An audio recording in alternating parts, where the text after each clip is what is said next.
What's the most romantic thing you've ever done for her?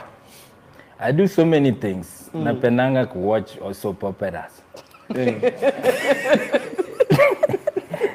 By the way, watu wa mjengo wote wanakuanga romantic. Unacheza na mtu anabembeleza mawe mpaka 8th floor. Sasa akipata mwanamke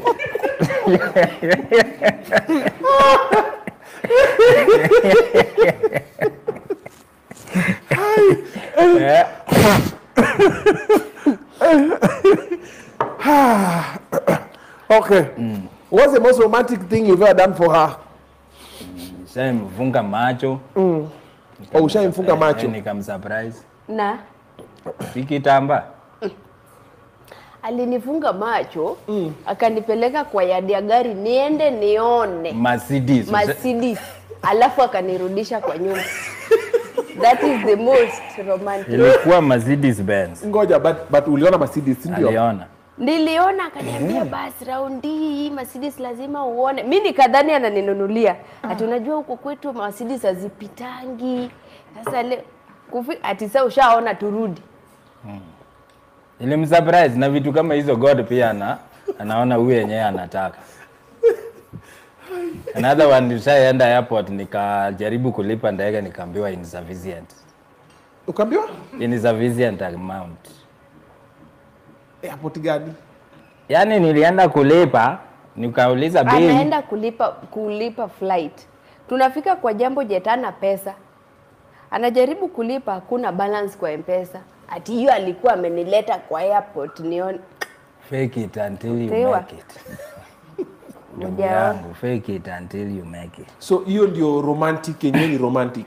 Vitu mingi tumefanya kama kwenda Uhuru Park, hizo za kawaida.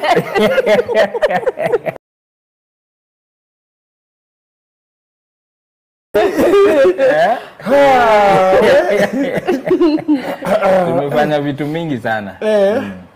Ulienjoy Uhuru Park But the most romantic thing yenye anapendanga mimi nikitembea na yeye huwa namshika mkono. Yenye wanaume wengi wanaogopa.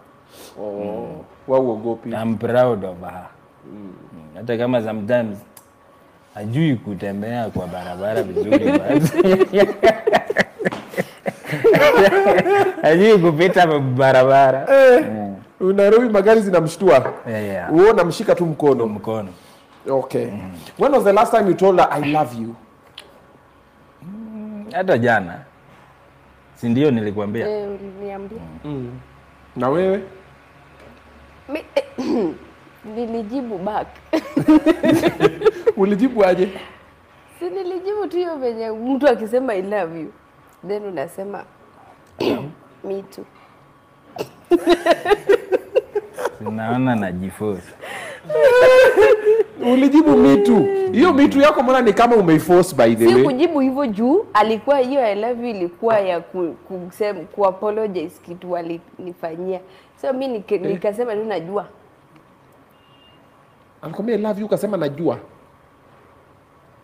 Hivyo ndio wanatujibu. I love you najua. Hivyo ndio maisha iko huko. Sijui environment yenye unaisema. Unajua ikiwa kitu kwa huko ukimean samaki. Samaki. Ukiwa huko ukiambiwa I love you najibu I love you too. Juu ya samaki. But I love you sio muhimu sana kwa ndoa. Kitu muhimu ni kukaa hiyo vile tunakaa. In fact hiyo kelele is just our way of communication. Si kelele ati tunapiga hey. Okay. This is your third year?